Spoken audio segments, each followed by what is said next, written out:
All sports, all plays. Yeah. All sports, all plays.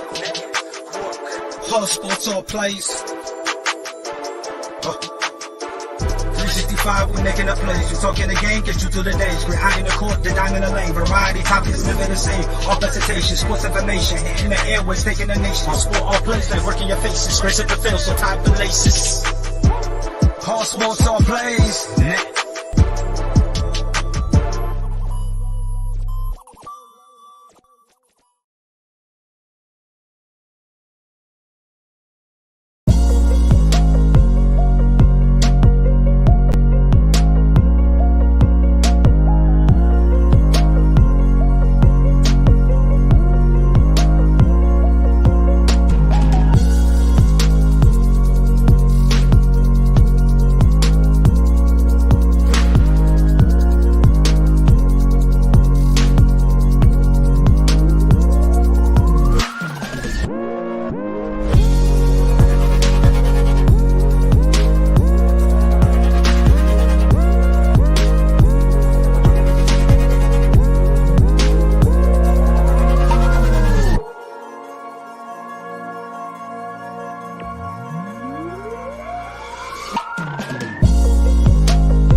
All right, what's happening, everybody? Welcome to Easy Money, a sports betting show.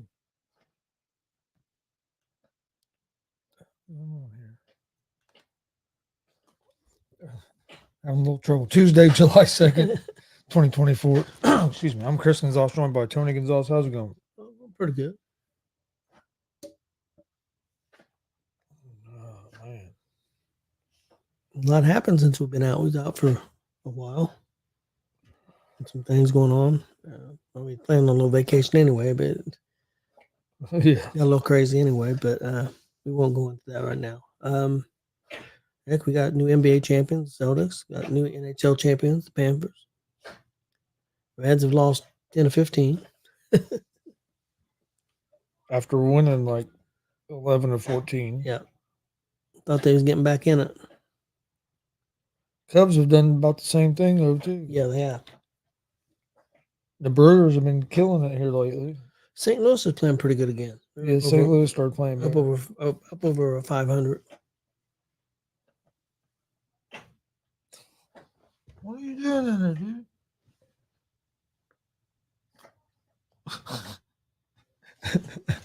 What are you doing?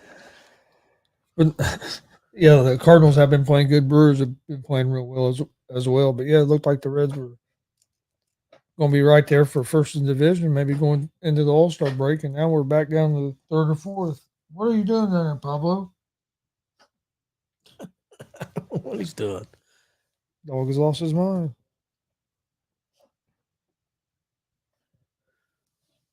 Fever played tonight. Played Vegas, huh? Glenn's there. Yeah, I knew the Fever played Vegas, and I forgot this was the game that Glenn was going to be at. Yeah.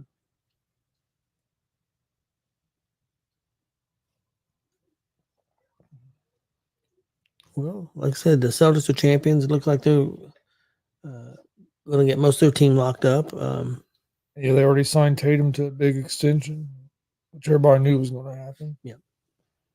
And most of our guys are locked up, and then they signed White. Yep. Got him locked up. To a contract as well. The Pacers are getting some guys locked up and signed a free agent. Got Toppin locked up, got Siakam locked up, and signed Wiseman. What do you think about the Wiseman deal? Do you think that's pretty much? What they lost with I think was it Smith that left? Yeah, I think Smith left. I like the Wiseman deal. I thought the Warriors gave up on Wiseman too soon, and I think he only averaged like 16, 17 minutes a game last year, and averaged like 7 points, 4 or 5 rebounds. So in that amount of minutes, that's pretty good numbers. I think he'll fit in good with the Pacers because we'll be able to do pick and roll with our guards, and he's pretty good around the rim. He can run. He can run the court. I think he'll be a good fit with this. I like the pickup. Yeah, I think I do too. I like that also.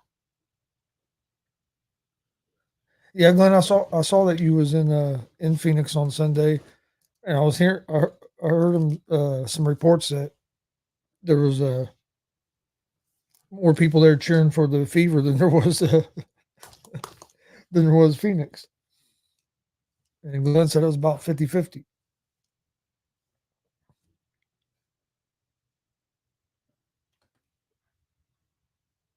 No, they had a packed. It looked like that place was packed there in Phoenix the other night.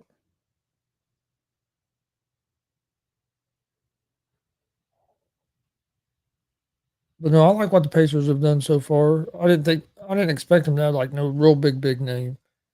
But I mean Wiseman. I think people forget he's only like 23 years old, and he was a number 2 pick in the draft. Yeah. I think he has a lot of potential, and I think he'll fit in good with the team that we have. I know last year I looked at his stats for last year, and his minutes were down 17 minutes per game.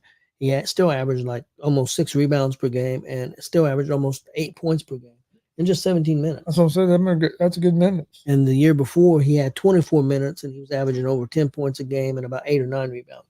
So pretty good numbers. I mean, for when he's playing, when he's on the court. And he's going to be playing in a whole different system where it's all about unselfishness and the ball moving. I think that fits good for him. I agree. I think it could be a pretty good pickup for him. And with the guards that we have, I think with the pick and roll, he's going to be a good option off the bench to go with Miles Turner. I think I like the pickup. You're not paying him a whole lot of money, and I think he could add some value to our team. Another team that's definitely, like it or not, it's getting better is the Knicks. Looks like they're getting better also. So, trying to think who they got. I thought they picked somebody out. They'll all be hurt around playoff time again. Well, we'll see. Hey, how's it going, Billy? He said, "Oh, by the way, LeBron is a joke." Hey, Billy Buzz. What do you think? They're going to pay LeBron all this money. They got LeBron's son, but they're not picking anything else up. Now, I'm not saying they didn't try. I heard they offered quite a lot of money for. Yeah, I heard they offered Klay Thompson a lot more money than what Dallas did, and he chose Dallas. I did hear reports that LeBron opted out and that he was willing to sign a lesser contract, team-friendly deal to try to help free up money. So, but I just where they are in the cap wise, they don't have a whole lot of wiggle room to try to pull off something big. I mean, like you just said, also people that want to come there. I mean, they offered a lot of money to Klay Thompson reportedly, and he turned that down. They reportedly offered him like $80 million. I think he got like 50 from Dallas. Yeah, something like that. What do you think about him going to Dallas? I think it'll be a good fit for him because he don't have to be ball dominant. He's just going to be a catch and shoot guy and a defense guy. Can that help? I think he'll fit in good. I'll Can be that honest help with get you. Dallas over the hump?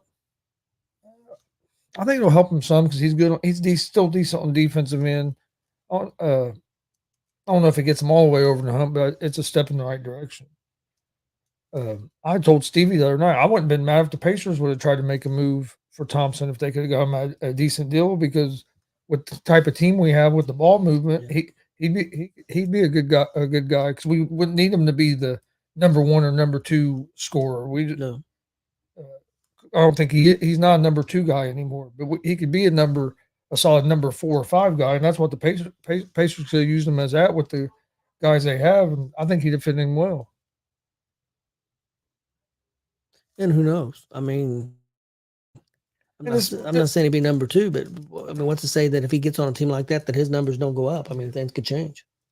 I think a fresh start could be good for him because everybody in Golden State still looks at him as the old Klay Thompson when the Splash Brothers took off, and he's not that guy, but he's also I still think a pretty damn good player. So I think maybe a fresh start where he don't have that history with the team might help him. Where does the Golden State go from here?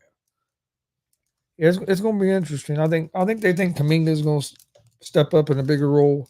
I think they're going to depend on a couple of them young guys, and then they're going to have. It's going to be interesting to see who they get. I would assume they're going to go after somebody.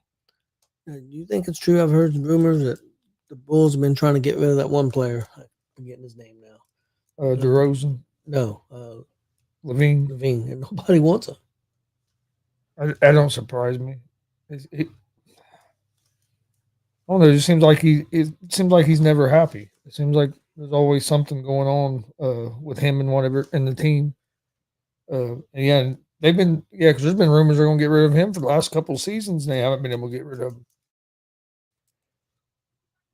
I think he's talented on the court. I mean, but like you said, I think there's issues with maybe his brain and his mouth. Maybe a combination of both.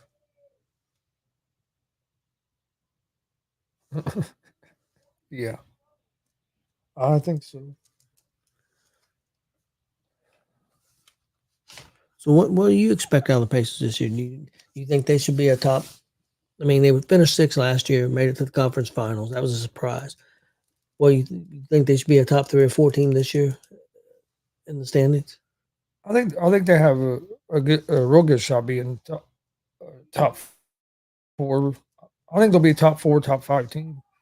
Wasn't too far off from that last year, Yeah, and yeah. I think we would have been if Halliburton would have had that injury to his hamstring and would have been the same guy the rest of the season that he was turning into in that they were on that in season tournament time.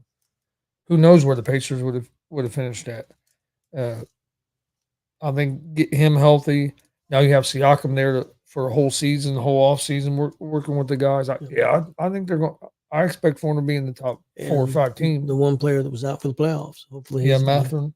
He's back, and I heard the Pacers were getting calls about him, and they basically told teams he's not available. Yeah, I don't think he should. Him and that Walker, the rookie they got. They didn't play him much last year, but I guess some teams called about him and Mathurin, and the Pacers basically said neither one of them were available. Don't get me wrong. I'm glad they re-signed Obi Toppin, but I figured they was going to let him go, and I figured Walker was going to play a lot more this year. That's what I thought was going to happen. But I mean, don't get me wrong. I like Toppin. No, Toppin played well for us last year, and I told you when they got him, I liked the pickup. I didn't think New York used him right. Didn't use him enough. I watched him that year, and he had a great playoff series. The next playoff series, they didn't play him at all, but he played a lot of important minutes for the Pacers this season. Yeah, I agree. Well, do you think the Reds can get things turned around here? Well, be almost all-star in it. It's getting close. I think they can. I mean, we've seen teams go from worst to best at the All-Star break. We need to get some of our pitching healthy, and our bats are just so inconsistent. We went from not being able to hit the ball, and then we went on a 2 or 3 week stretch where we were pounding the ball. Now we can't hit the ball again. Against St. Louis, we went 2-2. The 2 games that we won, we scored averaged 9 or 10 runs a game. The other 2 games, I don't think we didn't average a run. I think we scored 1 run one game and no runs the other game, something like that. So very inconsistent.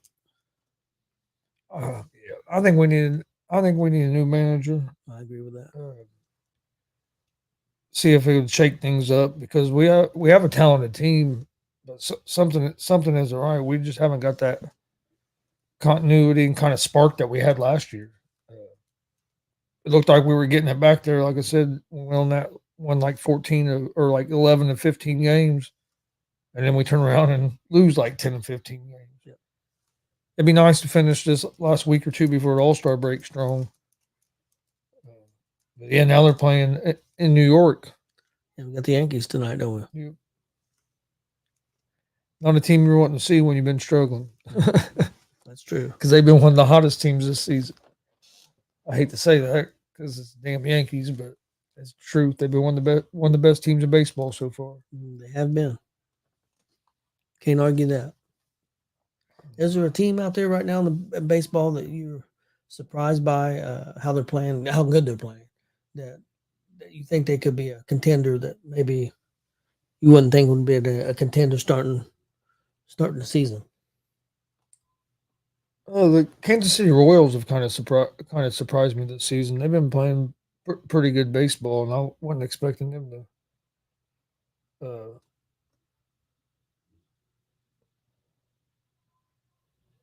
Mets are starting to play better.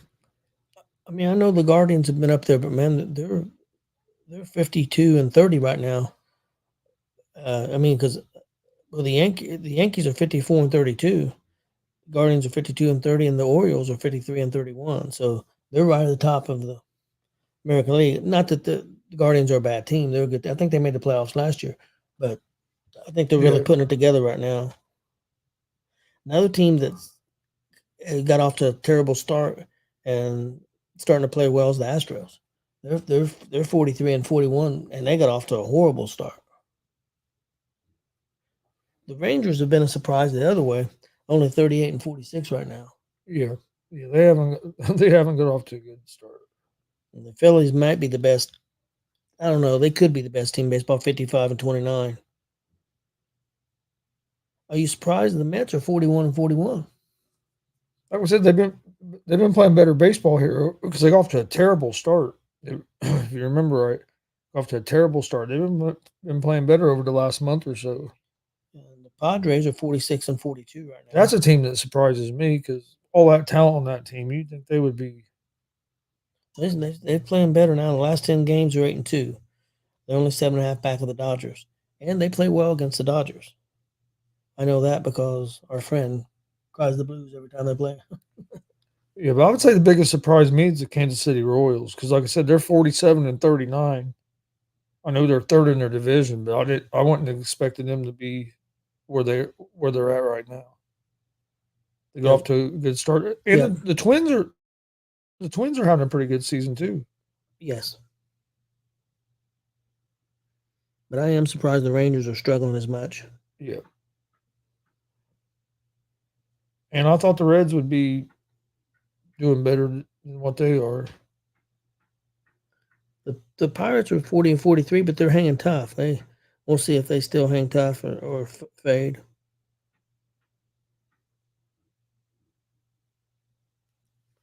Diamondbacks are 41-43. And we're still only like four and a half games out of the second in our division. And like we're 10 and a half out of first now though. Yeah, we was only about 5 or 6. You lose so many in a row, or so many out of your last 15. Diamondbacks have surprised me too. I thought they'd have a better season this year, but you see that sometimes when you go to the World Series. Yep. All right. Well, games for today. There's basically baseball.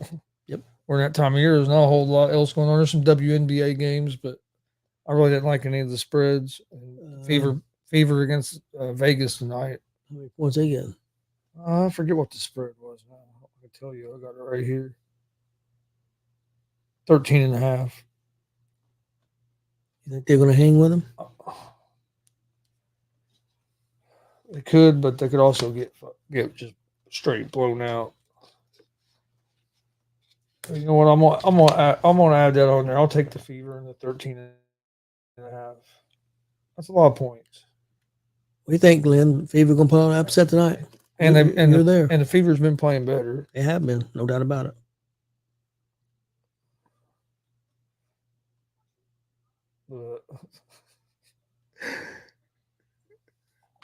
Glenn had posted something about the Caitlin Clark effect earlier. Well, here's the Caitlin Clark effect. There's actually a category on FanDuel that says Caitlin Clark, like up here where it shows you like today's games. Yep. It says Euro, Wimbledon, MLB, Copa America, Caitlin Clark, WNBA, PGA Tour. And it's before the WNBA. That'd piss people. That's gonna piss people off.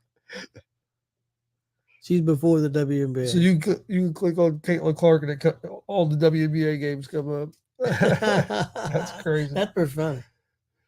Oh yeah, there'll be people bitching about that. Oh yeah, that's the first time I've noticed that. MLB, quite a few games today. I'm gonna go with the. Hate to do it because they're in our division, but I'm gonna go with the Pittsburgh Pirates out home against the St. Louis Cardinals. Keller's on the mound. I think he's won 9 games already this season. He's been pitching well. Pirates are at minus 124 on the money line. Then I'm going to take the Mets on the road at the Washington Nationals. Like we just said, Mets have been playing pretty good baseball. I'm going to take the Cincinnati Reds at the +1.5 on the road at the Yankees. Reds are starting Ashcraft tonight. We'll see how he does after going down in the minors for a little while. He pitched the other day. He's okay. I'm going to take the Detroit Tigers at the +1.5 on the road at the Minnesota Twins. Scoble's won like 7 games this season. Tigers have played pretty good when he's pitching. And then I'm going to take the Baltimore Orioles on the road at the Seattle Mariners on the money line. I like the pitching matchup there with the Orioles. Tell you what, the Orioles are a fun team to watch. They go up there swinging the bats. They swing at it seems like every batter at T-Mobile swings at the first pitch. They're aggressive. I watched a little bit of them play the other day, and man, they were swinging at everything. I forget who they were playing now, but they were pounding the ball. They made that field quite a bit bigger there in Baltimore too. Oh, did they? Yeah, they moved left field back like 30 or 40 feet since we went to a game there. That's a nice stadium. I really like that place. Is that your picks? Yeah, that's on my baseball picks. Okay, my baseball picks for tonight, I've got Boston money line at Miami. I've got the White Sox at Cleveland. I'll take Cleveland at home money line. I've got Atlanta at home money line against San Francisco. I got Milwaukee on the road money line against Colorado. And then I have the Dodgers at home money line against Arizona. That's my Major League Baseball picks for tonight. All right. Did you have anything else for today? No, I think I'm good to go. So if you missed GWR last night, Gonzo's Wrestling Room, go check it out. I thought we had a good show on it last night. Did too. Please hit that subscribe button on YouTube at Gonzo Sports Room. Like and follow Facebook, Twitch, X, Instagram, all at Gonzo Sports Room as well. And we'll see you guys tomorrow right around 3.